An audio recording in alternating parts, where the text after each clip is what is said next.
کیکڑا آج کل بہت کھایا جا رہا ہے,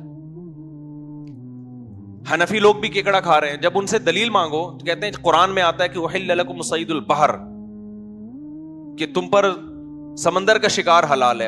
اب سمندر کے شکار میں کہتے ہیں پانی کی ہر چیز داخل ہے. لیکن جب آپ ان سے سوال پوچھو پھر مگرمچھ بھی کھایا کرو. مگرمچھ پانی کا جانور ہے نا. جو کہتے ہیں کہ سمندر کا شکار حلال ہے تو وہ سمندر کا نہیں, پانی کا مراد ہے. اس سے پانی کی ہر چیز کیا ہے, حلال. تو جب ہر چیز ہے تو کچھوا بھی ہونا چاہیے, مگرمچھ بھی ہونا چاہیے. تو کہتے ہیں وہ مگرمچھ جو ہے نا وہ تو پانی میں 24 گھنٹے باہر بھی آتا ہے, تو کیکڑا کون سا 24 گھنٹے پانی میں رہتا ہے؟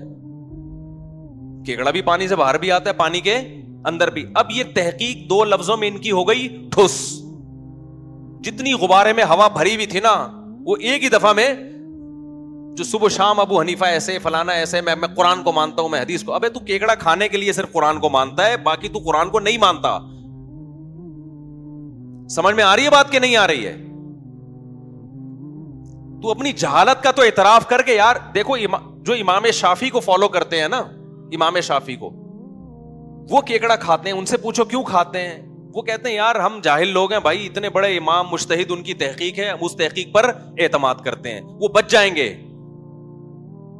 کیونکہ قرآن کہہ رہے فاسألوا اہل الذکر ان کنتم لا تعلمون, اگر تمہیں علم نہیں ہے, تمہارے پاس نالج نہیں ہے, تو جس کے پاس نالج ہے اس کو فالو کرو. تو کہیں گے کہ اللہ امام شافعی کے پاس نالج تھی اور اس کی دلیل اجماع امت, میں نے ان کو فالو کیا ہے, بچ جائے گا. لیکن جو کہتے ہیں نا میری تحقیق ہے, تو پھر پوری تحقیق کر بھائی. تو یہ کیکڑا کھانے کے لیے تیری تحقیق ہے, اور جب مگرمچھ کی بات آتی ہے تو بریانی بنا کے پیش کرو نا کے سامنے مگرمچھ کی. کچھوے کے انڈے, جیسے مرغی کے انڈے بک رہے ہو, آپ مارکیٹ میں کچھوے کے بکنا شروع ہو جائیں, پوری قوم سڑکوں پہ نکل آئے گی, بھائی کیا ہو رہا ہے. پھر وہ دکاندار کہے احل لکم صید البحر وطعامہ متاعا لکم وللسیارہ, تمہارے لیے سمندر کا شکار اور اس کا کھانا حلال کیا گیا ہے. یہ حنفی مولویوں نے اپنی دکانیں اور منجن بیچنے کے لیے لوگوں کو الو بنایا ہوا ہے. وہاں نہیں ہوگا, وہاں کوئی یہ باتیں نہیں کرے گا. وہ پبلک پکڑ کے کوٹے گی, ابے تو کچھوے کے انڈے کھلا رہا ہے میں مرغی کے نام پہ. میں سمجھا پا رہا ہوں اپنی بات؟ تو یہ تحقیق جو ہے نا, عوام کی تحقیق کیا ہے, محقق کو فالو کرنا. اور اگر تحقیق کرنی ہے تو پھر اس تحقیق کے سمندر میں گھسو, دونوں طرف کے دلائل دیکھو, دونوں طرف کے, ادھر بھی ادھر بھی, گھنٹوں گھنٹوں بیٹھو, اس کی بات بھی سنو, 1 گھنٹہ اس کی بات بھی سنو, پھر اس کے دلائل ادھر لے کے جاؤ, پھر ادھر کے ادھر لے کے جاؤ. اس طرح 6-7 مہینے کے بعد جا کے جو رزلٹ آئے گا وہ تحقیق کہلائے گی. اور اس میں بھی غلطی کا بہت امکان ہوگا, کیونکہ آپ اس لیول کے پڑھے لکھے نہیں ہو. اس میں بھی امکان ہوگا کہ آپ شاید غلطی پر ہو, ابھی بھی کہیں نہ کہیں فالٹ ہو رہا ہو آپ سے. تو لا ادری کہنا سیکھو, لا ادری کہ مجھے معلوم نہیں ہے, جب تک یقینی تحقیق نہ ہو جائے. امام مالک جو اتنے بڑے مجتہد بنے نا, وہ لا ادری کا عربی میں مطلب ہے مجھے نہیں پتا.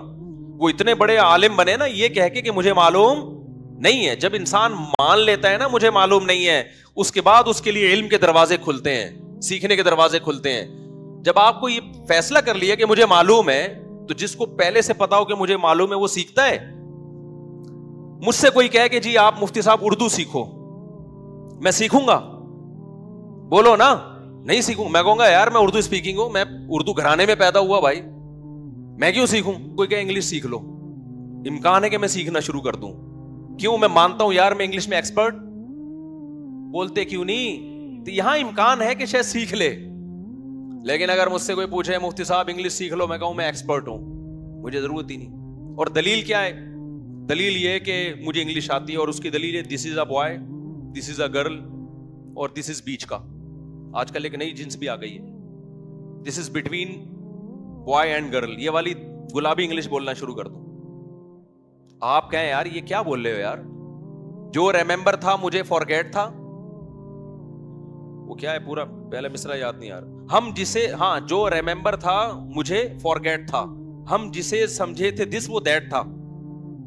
کیا شاعری بھی آ گئی بھائی, یہ تو بہت ہائی لیول کی ہو گئی نا. کیا یار, ہم جسے سمجھے تھے دس وہ دیٹ تھا. دماغ ایسا دہی بنی کہ جو ریممبر تھا وہ بھی فارگیٹ ہو گیا, اور ہم جسے دس سمجھ رہے تھے وہ دیٹ ہو گیا. تو اور میں دلیل دینا شروع کر دوں مجھے انگلش آتی ہے، تو یقیناً ایک جاہل آدمی سمجھنے لگے گا کہ واقعی آتی ہے، لیکن جس کو آتی ہوگی نا وہ کہے گا اس کو بالکل، اس سے پتہ چل رہا ہے کہ اس کو بالکل بھی نہیں آتی۔ یہی ہو رہا ہے میرے بھائی، جو آج کل مذہبی اسکالرز آ رہے ہیں جو علماء سے ہٹ کر ہیں، ایک جاہل آدمی سمجھتا ہے یہ بہت پڑھا لکھے ہیں یہ لوگ، لیکن خدا کی قسم علماء کو پتا ہوتا ہے کہ ان دلوں میں تیل بالکل بھی نہیں ہے۔ ہم چھوٹے بچے تھے ڈرامہ دیکھتے، ڈرامے نہ دیکھا کریں، بچپن کی کچھ چیزیں بتا دیتا ہوں میں، ایسا نہ ہو کہ دیکھنا شروع کر دیں جب مفتی صاحب نے ڈرامے دیکھیں تو پتہ نہیں یہ تو بہت ثواب ہوگا۔ بچپن کے ہمارے گھر میں ٹی وی نہیں تھا، اڑوس پڑوس میں جا کے دیکھ لیا کرتے تھے، اور اس زمانے کے ڈرامے بھی ایسے تھے کہ اب اگر وہ آنا شروع ہو جائیں تو اس میں تو خواتین کے سروں پہ دوپٹے، ضیاء الحق کا دور تھا، وہ خواتین کے سروں پہ دوپٹے ہوتے تھے اور بڑے گھریلو لائف دکھائی جاتی تھی۔ تو اس ڈرامے میں یہ دکھایا کہ ایک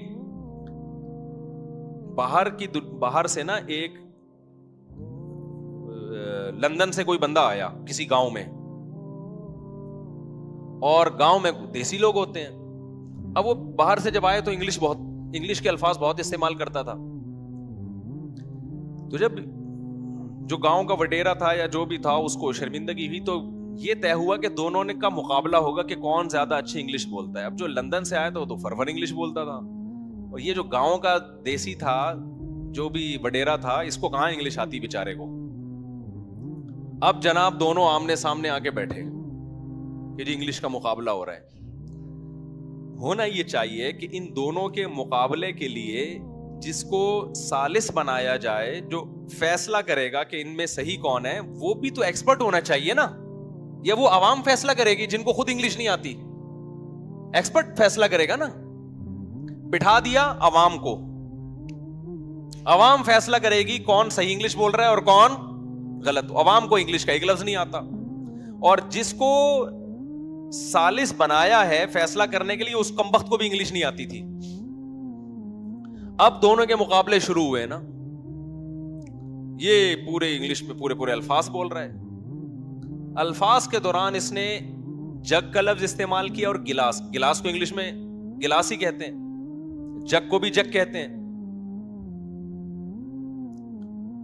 وہ جو دیہاتی تھا نا، اس نے آئیں بائیں شائیں مارنا شروع کر دی، ABCDFGHIJKLMNOPQRSTUVWXYZ، اس طرح کے نا بہت لمبی فضول قسم کی 1 2 3 4 5 6 7 8 9 10 11 12 13 14 15 16 پھینک رہا ہے۔ لوگ کہہ رہے ہیں یار کیا انگلش ہے یار۔ آخر میں فیصلہ یہ ہوا کہ یہ جو لندن سے آیا ہے نا، اس نے 2 الفاظ اردو کے استعمال کیے ہیں، ایک جگ اور ایک گلاس، اس لیے یہ ہار گیا، اور اس نے ایک لفظ بھی اردو کا استعمال نہیں کیا۔ سمجھ رہے ہو کہ نہیں سمجھ رہے؟ تو یہ جو عوام کہہ رہی ہوتی ہے نا، وہ فلاں اسکالر بھائی کیا تحقیق لے کر آیا ہے بھائی، وہ بھائی جان یہ علماء سے پوچھو، یہ کس سے پوچھو؟ علماء سے پوچھو۔ لوگ فوراً جواب کہتے ہیں ابے علماء تو منجن بیچ رہے ہیں۔ یار سارے منجن بیچ رہے ہیں، سارے غلط ہیں، اور جس کے بارے میں آپ یہ فیصلہ کرنے جا رہے ہو اور خود فیصلے کے اہل بھی نہیں ہو، آپ کو خود بھی نالج نہیں ہے، وہ چند لوگوں کے بارے میں آپ نے کہہ دیا کہ یہ ٹھیک ہے، جن کے بارے میں آپ کوئی کرائٹیریا نہیں، کوئی معیار نہیں ہے آپ کے پاس، تو کیسا قیامت نہیں آئے گی تو اور کیا ہوگا؟ تو کنفیوژن پیدا نہیں ہوگی تو اور کیا ہوگا پھر؟